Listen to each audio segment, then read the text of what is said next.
Hello students, good morning all of you.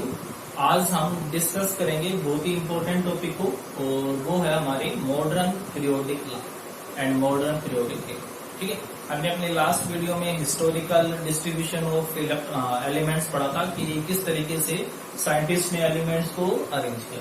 हमने बहुत सारे देखे थे कि जितने भी कंसेप्ट थे वो सब किसको लेकर के थे, एटॉमिक मास को। अब जो ये मॉडर्न पीरियोडिक टेबल थी या जो मॉडर्न पीरियोडिक लॉ दिया वो किसने दिया था? हेनरी मोज़ले इन 1930। और इसकी सबसे बड़ी बात क्या थी कि इसने कंसेप्ट को चेंज किया। इसने एटॉमिक मास की जगह एटॉमिक नंबर को प्रेफरेंस दी। उसने कहा कि भाई एटॉमिक मास नहीं, एटॉमिक नंबर जो है वो मोर फंडामेंटल प्रॉपर्टी। कोई भी सब्सटेंस है उसकी जो प्रॉपर्टीज होंगी मास के ऊपर नहीं, एटॉमिक नंबर पे अच्छे से डिपेंड करेंगे। अब बात यह कि उसके दिमाग में ये आइडिया कहां से आएगा? ऐसा तो होगा नहीं कि रात को सो रहा था, सपने में बाबा आए और बता दे बेटा एटॉमिक नंबर आएगा, आप इस पे लेके चलो। ऐसा कुछ नहीं हुआ होगा ना।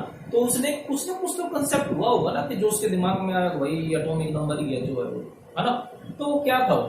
तो उसने क्या देखा बेटा, उसने छोटा सा एक्सपेरिमेंट था। वो एक्सपेरिमेंट था क्या, हम थॉमसन मॉडल में भी पढ़ चुके हैं। उसने क्या देखा कि जब हाई स्पीड इलेक्ट्रॉन, जानते हो ना, जब हाई स्पीड इलेक्ट्रॉन एक्सेलरेट होते हैं towards a metal and after collision they emit produce X-rays.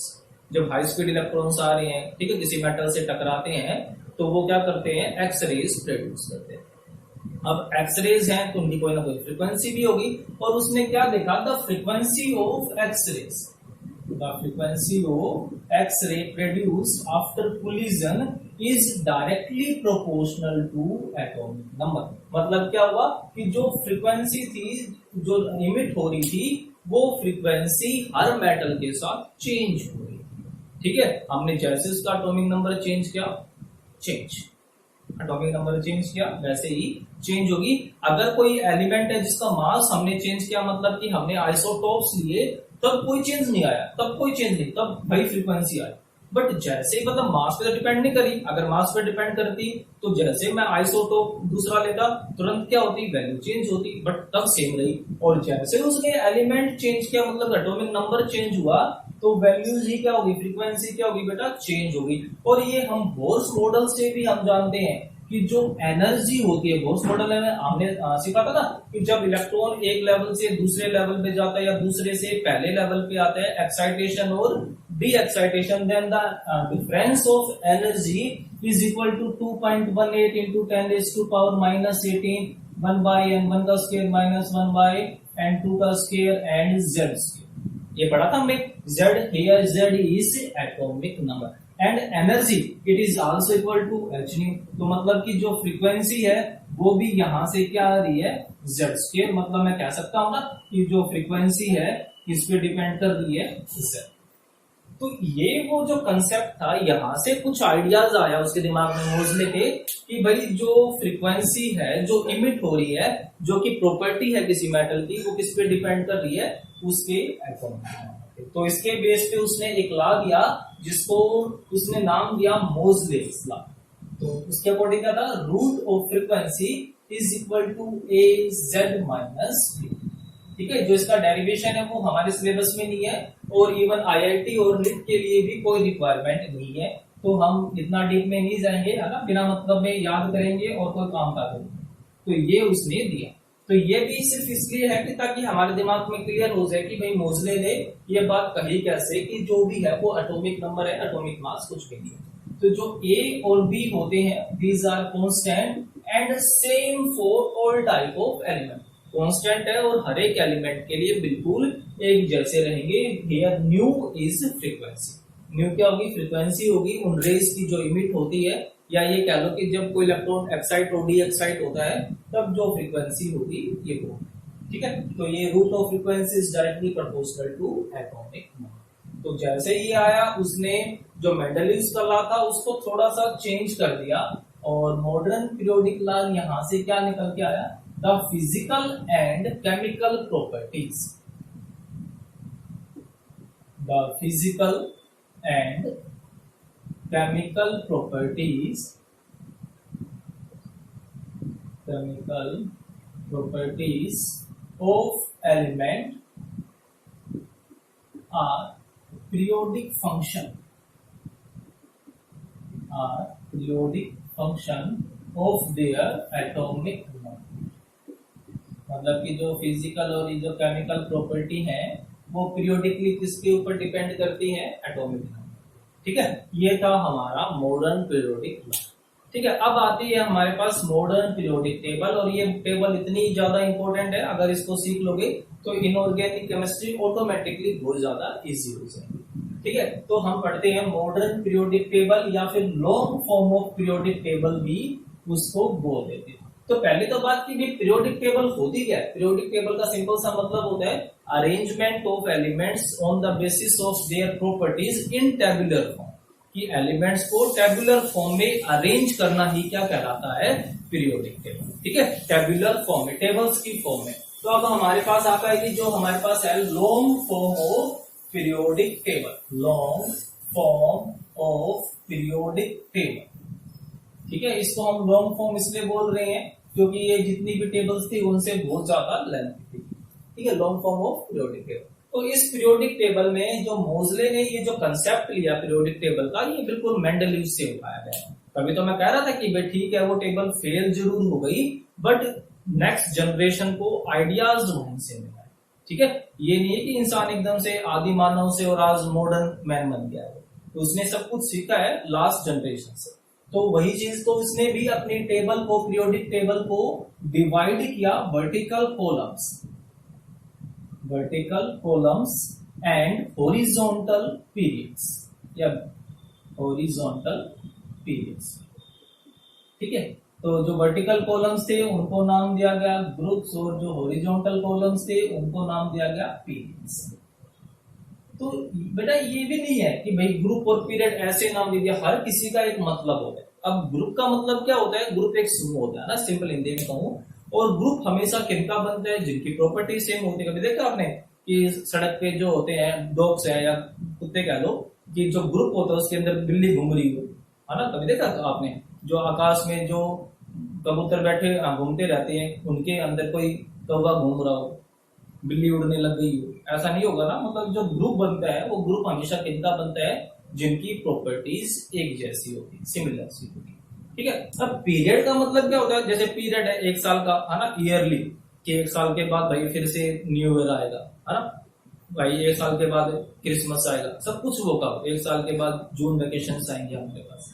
ठीक है, तो वो पीरियड है ना, पीरियड 24 आवर्स का हो सकता है कि 24 आवर्स हुए फिर से दिन चालू हुआ, सब कुछ रिपीट होगा, तो वही पीरियड। तो यहाँ पर भी पीरियड है कि जैसे ही एक पीरियड खत्म हुआ नेक्स्ट पीरियड चालू होगा, और एलिमेंट्स अपनी प्रॉपर्टीज फिर से रिपीट करना स्टार्ट करते हैं। नाम तो चेंज होगा, है ना, मंडे से ट्यूसडे तो होगा, बट लगभग दिखने में वही सब कुछ दिखेगा। लिथियम से सोडियम और सोडियम से पोटाशियम तो होगा, बट प्रॉपर्टीज लगभग वैसे कुछ होंगी। ठीक है, तो वो क्या कहेंगे, हम उनको पीरियड्स कहते हैं। तो इसने अपनी जो टेबल थी उसको ग्रुप और पीरियड्स में डिवाइड किया गया, और जो ग्रुप्स बनाए गए वो टोटल ग्रुप कितने थे, 18, और जो पीरियड्स थे वो 7 पीरियड्स थे। ठीक है, तो जो ग्रुप और पीरियड में ये सब आप पढ़ भी चुके हो 10th क्लास में, है ना, तो वही वैसा सा ये सब कुछ है। ठीक है,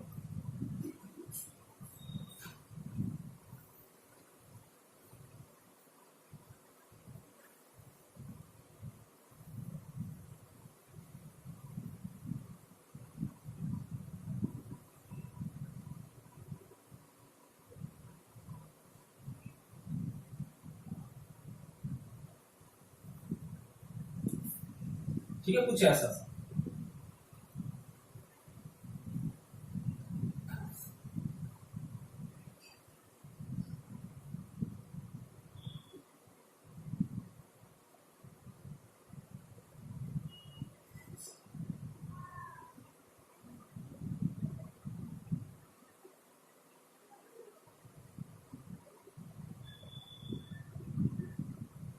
ठीक है, और यहाँ पर इसको आगे मैच कर सकते हो।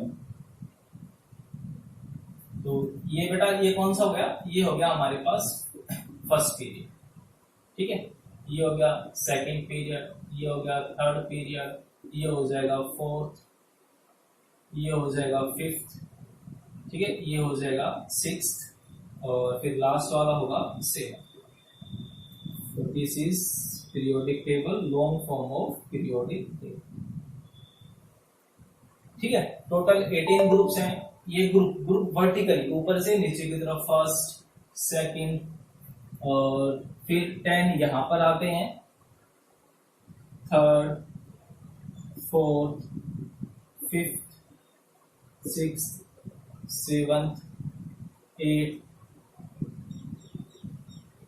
9, 10, 11, 12, फिर 13, 14, 15, 16, 17 और 18। तो ये टोटल हमारे पास 18 ग्रुप्स एंड 7 पीरियड्स।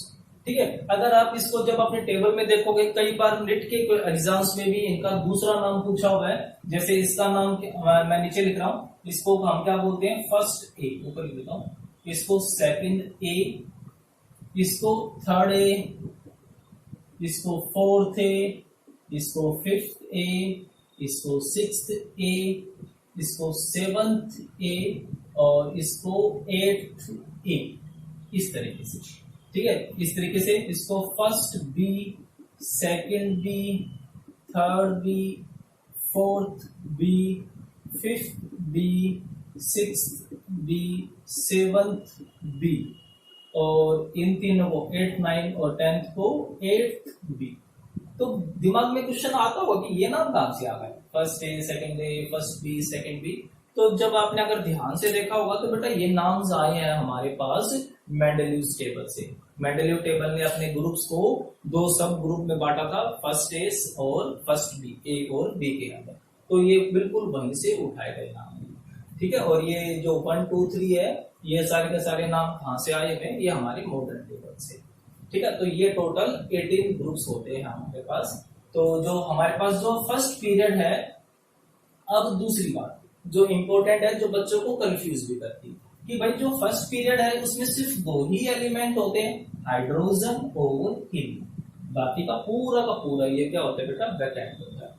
ठीक है, फिर हम बच्चों को समझाते कैसे हैं कि भाई जो फर्स्ट सेल है, फर्स्ट जो पीरियड है वो किसको रिप्रेजेंट करता है, फर्स्ट सेल को।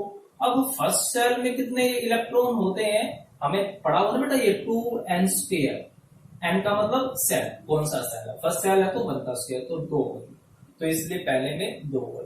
अब बात करूं मैं दूसरे की, तो दूसरे में कौन कौन आता है, लिथियम आता है, बेरिलियम आता है, और यहाँ पर boron, carbon, nitrogen, oxygen, fluorine और नियोन आता है ना, ये सारे हमारे पास आते हैं। तो ये भी बात ठीक होगी। अब जब मैं थर्ड के लिए पुट करूंगा तो थर्ड के लिए 18 आना चाहिए। तो फिर क्वेश्चन ये अराइज होता है कि भाई थर्ड में भी 8 ही क्यों आए, है ना, sodium, magnesium, aluminium, silicon, phosphorus, sulphur, chlorine and argon. तो क्वेश्चन ये कि भाई इसमें भी 8 ही क्यों आए, 18 क्यों नहीं आए। तो जब आप इसके कॉन्फ़िगरेशन को देखोगे बेटा तो क्या आएगा, पहले 1s2, 2 आ गई, दूसरे सेल में 2s2, 2p6, 8 आ गई। अब मैं बात करूंगा थर्ड सेल की, तो 3s2, 3p6, और 3p6 के बाद किसका नंबर आता है, 4s2। मतलब तीसरे में 8 ही आ गई, क्योंकि जो 3d का नंबर आता वो 4s के बाद है। तो 4s यहां पर आ, पोटाशियम, कैल्शियम, और फिर यहां से scandium, titanium, vanadium, chromium, manganese, iron, cobalt, निकल, कॉपर और जिंक। ये तो ये जो 3d है ना, 3d ये 4s के बाद आया। इसी वजह से कि थर्ड पीरियड में जहां पर 18 होने चाहिए थे, वहां पर सिर्फ कितने हुए, 8 ही होगा। समझ में आया बेटा, ये 4p6। ठीक है, तो 4s2, 2 यहां पर हो गए, 10 यहां पर हो गए, और बचे हुए जो होंगे 6 वो यहां पर आ गए, गैलियम, जर्मेनियम, ठीक है, आर्सेनिक, सिलीनियम, ब्रोमीन और क्रिप्टन, ये आ गया। तो ऐसे फिफ्थ पीरियड में भी कितने होंगे, सिर्फ फिफ्थ में भी 18 होंगे। अब दिमाग में भाई एफ कहां गया, एफ की एंट्री तो कब होती है बेटा, एफ की एंट्री होती है 6 के अंदर। ठीक है, तो हम यहां पर निकाल देते हैं। तो बेटा जो लेंथनम है, जैसे ये हो गया हमारे पास, ये हो गया फर्स्ट ग्रुप, ये हो गया हमारे पास सेकंड ग्रुप, ठीक है। और इसी तरीके से यूटेरियम, लैंथेनम एंड एक्टिनियम जो हो गया हमारे पास थर्ड। तो जो हमारे पास ये जो एलिमेंट है इसका एटॉमिक नंबर है 71। इसके जस्ट बाद कौन आ जाता है, 72 वाला एलिमेंट आ जाता है, हॉफनियम। तो बीच के 58 से 71 ये कहां पर गायब होगा, ठीक है। ऐसे ही यहां पर 90 से 103 एक्टिनियम का होता है 89 के पास ये तक इसका नंबर आता है 90 का आता है। तो बीच में 90 से 103 एलिमेंट्स कहां पर गए, वो फिर से गायब हो गए। तो हम उनको नीचे अरेंज कर देते हैं, हम उससे दो पार्ट्स बना देते हैं,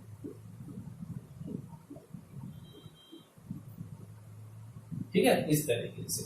और यहां पर लैंथेनम के बाद वाले एलिमेंट यहां पर सीरियम से लेकर के लुटेटियम तक, एक्टिनियम के बाद वाले थोरियम से लेकर के लोरेंसियम तक, वो एलिमेंट्स यहां पर आ जाते हैं। तो फिर क्वेश्चन ये आता है कि भाई इन्होंने बेचारों ने क्या गलती कर दी कि इनको अलग रखा गया टेबल से। तो इसका मेन लॉजिक ये था बेटा, इसको टेबल से अलग सिर्फ इसलिए रखा गया क्योंकि अगर मैं इनको भी मेन टेबल में हिस्सा देता तो जो हमारे पास ग्रुप जो 18 है वो ग्रुप कितने हो जाते, 18 + 14 32। और ये ग्रुप और ये जो पीरियोडिक टेबल है इतनी बड़ी बन जाती कि वो हमारे पेज पे इजीली आ ही नहीं पाती। इसलिए साइंटिस्ट ने हमारे टेबल को थोड़ा सा कंजेस्टिव करने के लिए इनको मेन बॉडी से बाहर निकाल दिया गया। तो इसका जो सीरियम जो स्टार्ट हो रहा है इसको हम क्या बोलते हैं, लैंथेनोइड्स बोलते हैं। और जो थोरियम वाला जो ग्रुप है इसको हम क्या बोलते हैं, एक्टिनोइड्स बोलते हैं। कि एक्टिनियम के बाद आता है एक्टिनोइड्स और ये लैंथेनम के बाद आता है, इसलिए इसको लैंथेनोइड्स बोलते हैं। सबसे अच्छी बात क्या बेटा, अगर इन किसी भी एलिमेंट का आपसे ग्रुप पूछा जाए तो ग्रुप क्या रहेगा, इनका जो ग्रुप नंबर होगा वो थर्ड ही ग्रुप रहेगा। इनका अलग से ग्रुप नहीं होगा, जो ग्रुप होगा बेटा वो ग्रुप कौन सा रहेगा, ग्रुप नंबर थर्ड ही रहेगा इनका। क्लियर है। और बात करें अगर हम पीरियड की, तो ये कौन से पीरियड में लाई करता, 6 में लाई करता। और ये कौन से पीरियड में लाई करता, 7 पीरियड में लाई करता। तो ये है हमारे पास ये जो मॉडर्न पीरियोडिक टेबल, ठीक है। कि इसके अंदर हमने ग्रुप्स बनाए हुए हैं, पीरियड्स बनाए हुए हैं और उसको भी हमने 4 हिस्सों में तोड़ दिया। एक हिस्सा ये है, दूसरा हिस्सा ये है, ये तीसरा हो गया और ये 4th हो गया। अब बात आई कि इसके जो याद कैसे करें, इनके एटॉमिक नंबर को कैसे याद करें, तो वो मैं सब कुछ सिखाऊंगा, ठीक है। वो हम सब बचा हुआ अपने नेक्स्ट वीडियो में डिस्कस करेंगे, ठीक है। इनको हम क्या बोलते हैं, इनको क्या बोलेंगे, और आप ये टेबल कैसे चुटकियों में बना सकते हो इजीली, ठीक है। तो आज के लिए अपना इतना ही याद करना, पढ़ना इसको अच्छे से, ठीक है। Okay, thank you.